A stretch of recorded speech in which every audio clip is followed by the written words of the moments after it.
दिल्ली में हुए श्रद्धा हत्याकांड ने पूरे देश को दहलाकर रख दिया और इसी तरह की एक और वारदात छत्तीसगढ़ के कोरबा की युवती के साथ भी हुई है।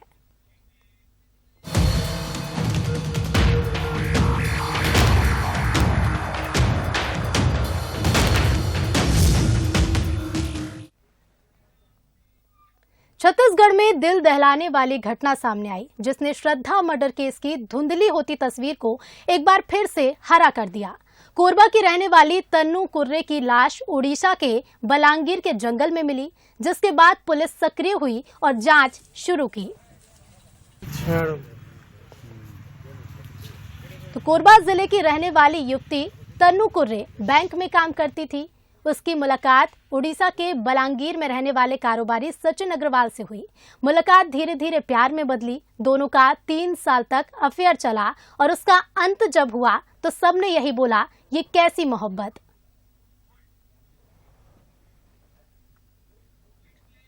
उनकी लड़की सचिन अग्रवाल के साथ उड़ीसा गई हुई है, लेकिन उससे लगातार बात करने का प्रयास कर रहे हैं, तो वो कोई ना कोई बहाना बना देता है, बात नहीं करा रहा है। इस पर वो कंप्लेन थाने में दर्ज करने के बाद उनके परिजनों के साथ हमारी पंडरी की जो टीम है वो उड़ीसा भी गई थी और लगातार उसको लोकेट करने का प्रयास किया जा रहा था।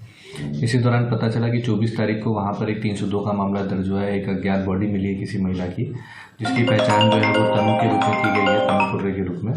और इसके बाद लगातार सचिन अग्रवाल की गिरफ्तारी का प्रयास किया जा रहा था और आज सुबह सुबह जो है सचिन अग्रवाल की ट्रेन में गिरफ्तारी हुई है। वो कोलकाता भागने की फिराक में था और बालांगीर पुलिस इसमें आगे की कार्रवाई कर रही है। तो आरोपी सचिन अग्रवाल 19 तारीख को रायपुर आया और फिर शादी का वादा कर तनु को ओडिशा ले गया, जहां दोनों ने साथ में मॉल में मूवी देखी और उसके बाद उसकी हत्या कर दी गई। तो 21 नवंबर को तन्नू कुर्रे घर नहीं पहुंची, फोन नहीं उठा रही थी। परेशान परिजन कोरबा से रायपुर पहुंचे, जहां पीसी में रहने वाली तन्नू नहीं मिली। इसके बाद परिजनों ने उसकी शिकायत भी दर्ज कराई। तारीख को वो सचिन अग्रवाल के साथ बालांगीर उड़ीसा गई है, लेकिन उसके बाद से उससे संपर्क नहीं हो पा रहा है। जिस पर उसकी शिकायत पर पंडरी थाने से भी स्टाफ उसके परिजनों के साथ बालांगीर भेजा गया था, लेकिन बाद में वहाँ जाने के बाद सूचना मिली कि 24 तारीख को वहाँ पर एक बॉडी मिली है, जिसकी पहचान जो है तनु कुर्रे के रूप में हुई है। उसके बाद लगातार उड़ीसा और छत्तीसगढ़ रायपुर की पुलिस जो है वो सचिन अग्रवाल को ढूंढने का प्रयास कर रही थी और आज सुबह सुबह जो है उसकी गिरफ्तारी हुई है। वो यहाँ से ट्रेन के माध्यम से कोलकाता जा रहा था। प्रारंभिक पूछताछ पर आरोपी ने बताया कि 19 तारीख को दोनों साथ में मैग्नेटो मॉल में मूवी देखने गए थे। वहीं पर किसी लड़के का फोन उसके मोबाइल पर आया था, जिसको लेकर दोनों के बीच में विवाद भी हुआ था। इसी बात को लेकर वो 21 तारीख को इसको लेकर उड़ीसा गया था और वहीं पर इसने उसकी हत्या कर दी। तो इसी बीच उड़ीसा के बलांगीर जिले के तुरई केला इलाके में जंगल में एक अज्ञात युवती की अधजली लाश मिली, जिसकी तलाश में उड़ीसा पुलिस ने छत्तीसगढ़ समेत पड़ोसी राज्यों से गुमशुदा इंसानों की जानकारी मांगी। युवती की पहचान 30 नवंबर 2022 को उसके परिजनों ने तनु कुर्रे के रूप में की, जिसके बाद मृतका के परिजन उड़ीसा के लिए रवाना हो गए। और इसी बीच कुछ चैट भी वायरल हो रही हैं, जिसमें आरोपी सचिन अग्रवाल की किसी शख्स के साथ चैट हो रही है।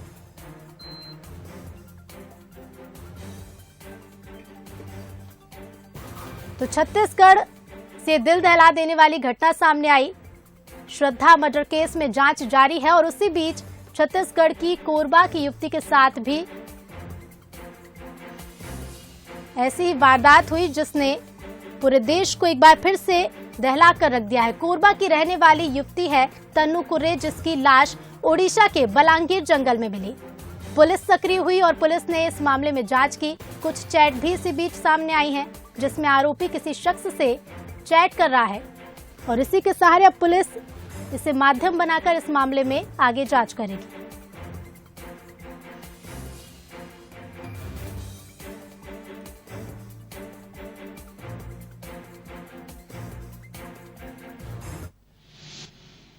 और इसी खबर पर हम और ज्यादा बातचीत करेंगे। हमारे साथ लक्ष्मण महंत जुड़ गए हैं, जो कि उसी युवती के घर से मौजूद है। साथ ही साथ आदित्य नामदेव जी भी जुड़ गए हैं। आदित्य जी, मैं आपके पास आऊंगी, लेकिन सबसे पहले मैं लक्ष्मण आपके पास आती हूँ।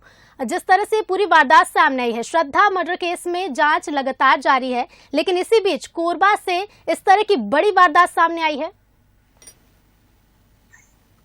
तो बिल्कुल देखिए, कोरबा की रहने वाली जो तन्नू है उसका दिल दहला देने वाली घटना सामने आई है और इससे कोरबा शहर, कोरबा जिला सकते में है और हम उस घर के सामने ही खड़े हैं। आप देख सकते हैं ये उस बालको थाना इलाके के जो शांति नगर कॉलोनी है, बस्ती है, वहाँ ये तन्नू कुर्रे रहती थी। बेहद गरीब परिवार से बिलोंग करती है तन्नू कुर्रे। उसके पिता मोहन कुर्रे जो कि कारपेंटर का काम करते थे और ये जो 5 भाई बहनों में चौथी बेटी थी तन्नू कुर्रे, बेहद होनहार और होशियार लड़की थी। यही वजह है कि पिछले कई सालों से रायपुर में रहकर वह बैंक में काम कर रही थी और ये जब सूचना मिली उसकी लापता होने की, जब थाने में मामला दर्ज हुआ, सूचना मिली तो पूरा परिवार जो है वो उसके तलाश में चले गए और झारखंड चले गए। और अभी यहाँ पर देख सकते हैं आप घर में ताला नहीं जड़ा है, क्योंकि भाई बताया जा रहा है कि भाई यहाँ में, लेकिन चूंकि बेहद दर्दनाक घटना है और समा हुआ परिवार है और काफी दुखी है, इसलिए कोई बात करने को तैयार नहीं है। हमने यहाँ पर पड़ोसियों से बात की तो उनके द्वारा बताया गया कि जो तन्नू कुर्रे थी वो काफी होनहार लड़की थी और जो उसके बड़ी बहन है वो नगर सेना में है, कोरबा में, और उससे छोटी बहन है वो भी कोरबा में ही है और 2 भाई हैं उसके। तो कहीं ना कहीं बेहद दिल दहला देने वाली घटना है। और देख सकते हैं आप जो घर है ये काफी साधारण सा घर है और साधारण परिवार की बेटी थी, तो कहीं ना कहीं बेहद गंभीर घटना है। और हालांकि अब चूंकि सूचना आ रही है कि जो आरोपी हो गिरफ्तार हो गए, घर वालों को थोड़ी राहत जरूर मिली, लेकिन चूंकि बेहद दर्दनाक घटना है, इससे पूरा कोरबा जिला भी आ सकते में है। जी बिल्कुल लक्ष्मण, मैं लौटूंगी आपके पास, लेकिन आदित्य नामदेव जी भी हमारे साथ लगातार बने हुए हैं। आदित्य जी, जिस तरह से पूरी वारदात सामने आई, सवाल यही खड़े हो रहे हैं कि आखिर कितने आफताब हमारे बीच में है। आखिर ये कैसी मोहब्बत जिसमें तन्नू की कोई गलती ना होते हुए उसकी इस तरह से हत्या कर दी जाती है। देखिए, प्यार का सबसे अहम बात होती है प्यार के भीतर विश्वास। जब वो विश्वास ही नहीं तो फिर प्यार किस बात का। मैं इस वक्त खड़ा हूं, देख सकते हैं, पाम बेलाजियो में, और ये बात बिल्कुल गलत है कि सचिन जो है वो बलांगीर में अभी भी रहता था। सचिन पिछले 1.5 साल पहले रायपुर में शिफ्ट हो चुका था। ये आलीशान, यहाँ पर आप ड्यूप्लेक्स देख सकते हैं, माफ कीजिएगा, ये अपार्टमेंट देख सकते हैं। इसी में 503 नंबर का जो घर है, ये घर है सचिन अग्रवाल का। अभी भी उसके पिता यहाँ पर रहते हैं, उनकी माँ यहाँ पर रहती, बहन यहाँ पर रहती। तो सचिन 1.5 साल पहले ही रायपुर शिफ्ट हो चुका था। अब हुआ क्या? हुआ ये कि जब दोनों ही एक दूसरे से प्यार करते थे, इस घर में भी आना जाना लगा रहता था। जब सचिन के घर वाले नहीं रहते थे, लड़की यहीं पर पास में एक्सिस बैंक है, वहां वो काम करती थी। लेकिन एक बिलासपुर के एक युवक का फोन, बिलासपुर एसपी हैं, उनसे भी इस बारे में बातचीत हुई। उनका साफ तौर पर कहना था कि केवल फोन आया था, उस लड़की से, तन्नू कुर्रे से, बिलासपुर के लड़के का कोई संबंध नहीं था।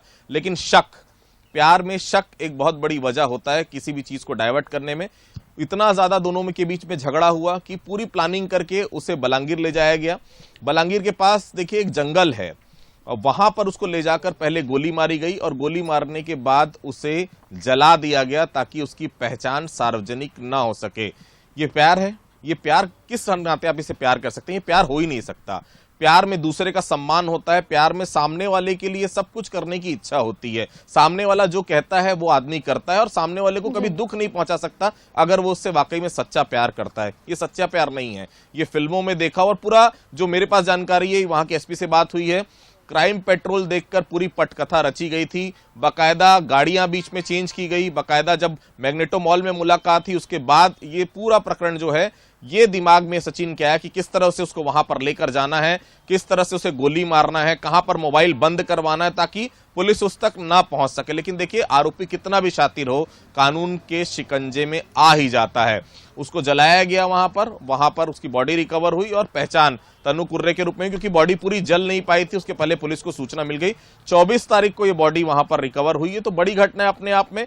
कोरबा की बच्ची थी तन्नू कुर्रे, और कहीं ना कहीं देखिए जिस प्रकार से घटनाक्रम सामने आया है, इसी घर में उसका परिवार अभी भी रहता है, सचिन अग्रवाल का। इसी के 503 नंबर जो यहाँ का अपार्टमेंट है, वहीं पर उसका घर है, और यहाँ भी आना जाना लग रहा है। देखिए, पैसा खूब था, बलांगीर है, अग्रवाल फैमिली है, मतलब साफ है, पैसा खूब था। वहां से यहाँ पर शिफ्ट हो गए और यहाँ पर लगातार आउटिंग के लिए जाते थे, लगातार सब चीजें होती थी। शादी के लिए परिवार तैयार नहीं था किसी भी तरह, ये बहुत साफ है। और शादी के लिए तैयार नहीं था, लड़की लगातार शादी के लिए दबाव बना रही थी। उसी समय बिलासपुर के लड़के की एंट्री होती है, और ये लगता है कहीं ना कहीं सचिन को इससे बढ़िया बहाना नहीं मिलेगा तन्नू को रास्ते से हटाने के लिए। प्लान किया गया पूरा, और प्लान में फिर मैं कहूंगा केवल सचिन शामिल नहीं है, सचिन के कुछ दोस्त भी इस प्लान में पूरी तरह से शामिल हैं, और जो पूरी तरह से आइडिया देते कहां पर आपको मोबाइल बंद करना है, कहां पर टावर लोकेशन आपकी नहीं आ पाएगी, सीसीटीवी से कैसे किस तरह से बचना है। देखिए कितना भी आदमी शातिर हो जाए, कहीं ना कहीं रंगे हाथ तो पकड़ा ही जाता है। उसकी गिरफ्तारी हो गई है। कल सुबह बलांगीर एसपी जो है इस पूरे मामले का खुलासा करेंगे, लेकिन छत्तीसगढ़ के लिए बड़ी घटना है। आफताब देखिए, मैंने फिर कहा, केवल धर्म संप्रदाय की बात नहीं होती, मेंटालिटी की बात होती है। आफताब एक कास्ट, एक संप्रदाय का था, पूरा देश उसके प्रति आक्रोश था, लेकिन आफताब केवल आफताब नहीं होते, हर जगह ऐसे आफताब छुपे हुए हैं। और ये सचिन की गिरफ्तारी फिलहाल वहां हो चुकी है, लेकिन फिर मैं कहूंगा कड़ी से कड़ी सजा ऐसे मामलों पर मिलनी चाहिए, क्योंकि किसी का प्यार है, किसी का विश्वास है, उस विश्वास के साथ आपने खेला है और इतनी बुरी कदर से उसको आपने मौत के घाट उठा रहा है। पूरा जो परिवार है वो सहमा हुआ है। परिवार में एक नगर सैनिक भी है, उसकी बहन, उसके बारे में भी अभी तक पता चला है, और परिवार पूरा जो है वो वहां पर पहुंचा हुआ है। हालांकि बॉडी रिकवर कर ली गई है, पुलिस ने परिवार को भी दे दी है, लेकिन एक बड़ी क्षति कहीं ना कहीं परिवार को हुई है। सचिन अग्रवाल इसी घर पे रहता था। फिलहाल उसकी अरेस्टिंग बलांगीर पुलिस ने कर ली है। बिल्कुल अरेस्टिंग कर ली है। आदित्य जी, मेरे साथ लक्ष्मण भी लगातार बने हुए हैं। लक्ष्मण, जिस तरह की ये वारदात है, देखिए श्रद्धा हत्याकांड भी जब सामने आया, पूरे देश ने इस बारे में चर्चा की, पूरे देश के लोग इससे सहमे, और इस तरह की वारदात छत्तीसगढ़ के लिहाज से भी बड़ी वारदात है। और साथ ही क्योंकि आप इस वक्त उस युवती के घर के बाहर मौजूद हैं, आपसे मैं समझना चाहूंगी, देश भर के लोग सहमे हुए हैं, लेकिन उस जगह पर क्या माहौल है? बिल्कुल ठीक कहा आपने। देखिए देश भर में जैसा जो घटना आती है तो देश के लोग समझाते हैं, वैसी माहौल यहाँ पर है। तो शांति नगर जो बस्ती है, आप देख सकते हैं, यहाँ पर सन्नाटा पत्र हुआ है। अभी रात के 10 बज रहे हैं और यहाँ पर हर रोज चहल पहल दिखाई देता था, मगर आज पूरी तरह से अगल बगल के जो सारे दरवाजे बंद है, कोई किसी से बात नहीं करना चाहता। हमने पड़ोसियों से भी बात करने की कोशिश की, लेकिन इस मामले पर कोई कुछ कहना नहीं चाहता। आप देख सकते हैं, यही तन्नू कुर्रे का घर है, जहाँ पर अंदर से कुंडी लगी हुई है। बताया जा रहा है कि भाई अंदर है, लेकिन वो चूंकि बेहद दुखी है, इसलिए बात नहीं कर पा रहा है। बात करने का प्रयास हमने किया, लेकिन अब देख सकते हैं यहाँ मेरे पीछे पूरी तरीके से सन्नाटा पसरा हुआ है। तो कहीं ना कहीं जो बालगोर क्षेत्र का शांति नगर बस्ती है, वहाँ पर सन्नाटा पसरा हुआ है और लोग काफी दुखी है, क्योंकि बेहद ही खतरनाक और खौफनाक ये घटना है। चूंकि प्यार में धोखा का मामला है, तो कहीं ना कहीं जो लोग हैं इस मामले की निंदा भी कर रहे हैं, लेकिन जिस तरीके से लगातार ऐसी घटना आ रही है, तो इसमें पुलिस को और तमाम जो समाज को ऐसे मामले को रोका जा सके। जी बिल्कुल लक्ष्मण, क्योंकि लोग सहमे हुए तो हैं ही, लेकिन लोगों के मन में भी सवाल यही है कि आखिर हमारी बेटियां कितना सुरक्षित हैं, और आखिरकार ऐसे कितने आफताब हैं जो बाहर खुलेआम घूम रहे हैं। फिलहाल शुक्रिया आप दोनों का ही हमसे जुड़ने के लिए।